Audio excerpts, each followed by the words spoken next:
Bannon est une petite commune française, située dans le département des Alpes de Haute-Provence, en région Provence-Alpes-Côte d'Azur. Village perché, aujourd'hui descendu dans la plaine, Bannon possède une forte identité culturelle. Sa population connaît une forte baisse entre 1841 et 1962, due à l'exode rural, malgré les différentes cultures spéculatives telles que la soie, la truffe et la lavande, mais depuis le début des années 2000, sa population a à nouveau dépassé la barre des 1000 habitants.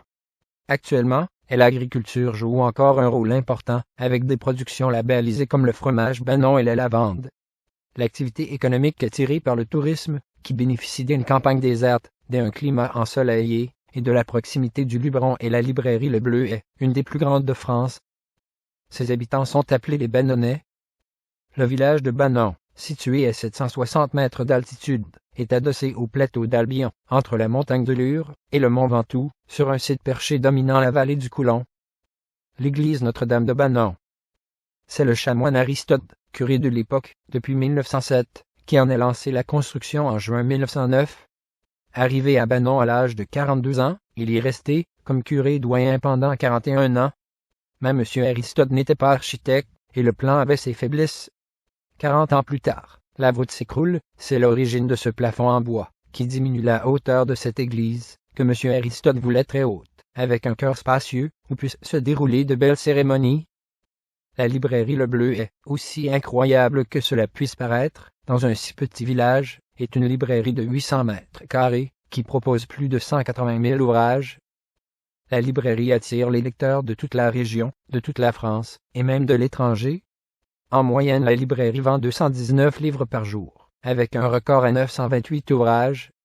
Elle est ouverte toute l'année, 7 jours sur 7, excepté le 1er janvier. La réputation de Bannon est due à la beauté des paysages, et à son fromage communément appelé le Bannon. Le village médiéval de Bannon, situé au sommet du bourg, est délimité par les vestiges des remparts de l'ancien château. C'est sur ces remparts qu'ont été construites les maisons de la rue des Arcades et abrité la fuite de Robespierre le Jeune et de Ricord, en août 1793. La commune est fréquentée à l'époque préhistorique. Les découvertes du Paléolithique sont assez nombreuses. 2 oppidums se trouvent au mur et au Chastellard. À Fontcréma, une villa gallo-romaine et une nécropole ont été découvertes. Un trésor de 700 deniers, allant de Néron à Geta, a été découvert dans un vase, en 1909, en dehors de nombreuses découvertes isolées. Pendant de la Pax Romana, des ateliers de transformation du fer s'implantent sur le territoire de la commune. Pendant toute cette période, le territoire de Bannon fait partie de celui des Sogiontilles, dont le territoire s'étend du sud des Baronnies à la Durance. Les Sogiontiques sont fédérés aux Vaucons, et après la conquête, ils sont rattachés avec eux à la province romaine de Narbonnaise. Au IIe siècle, ils sont détachés des Vaucons et forment une civitas distincte, avec pour capitale Segustero, désormais Sisteron. La romanisation se lit dans des sites tels que les villas de Fontcréma, plusieurs villas et ateliers, où un hameau gallo-romain était installé dans la plaine au nord-est de Bannon, au 1er et 2e siècle de notre ère. À l'époque de la crise de l'Empire romain, au IIIe siècle, l'ensemble est incendié, vers les années 240 et 275. Les habitants ne désertent pas la commune, puisque le site est occupé à nouveau au IVe siècle, avant un abandon à la fin du siècle, en même temps que le Chastellard de l'Ardier, tout proche. La zone a ensuite servi de nécropole, la localisation de l'habitat pour cette période n'étant pas déterminée, en pleine à proximité immédiate, ou sur une hauteur. Alors que le sud-est de la Gaule était une terre burgonde, le roi des Ostrogoths, Théodoric le Grand fait la conquête de la région entre la Durance, le Rhône et l'Isère en 510. La commune dépend donc brièvement à nouveau de l'Italie, jusqu'en 526. En effet, pour se réconcilier avec le roi burgonde Gondémar III, la régente ostrogoth Amélasonte lui rend ce territoire. Alors que le Chastellard est abandonné, il reste un repère visuel dans le paysage et symbolique dans les mentalités important. La frontière avec la communauté voisine de l'Ardier est fixée sur le versant de l'oppidum, selon un processus qui semble courant. Le village est fortifié au XIe siècle, c'est le castrum Bannonum des Chartes de l'époque. Au Moyen Âge, l'église Notre-Dame dépendait de l'abbaye de Cruy, qui percevait les revenus attachés à cette église, et ceux de la chapelle Saint-Hilaire, disparue, revenaient à l'abbaye de Sénanque.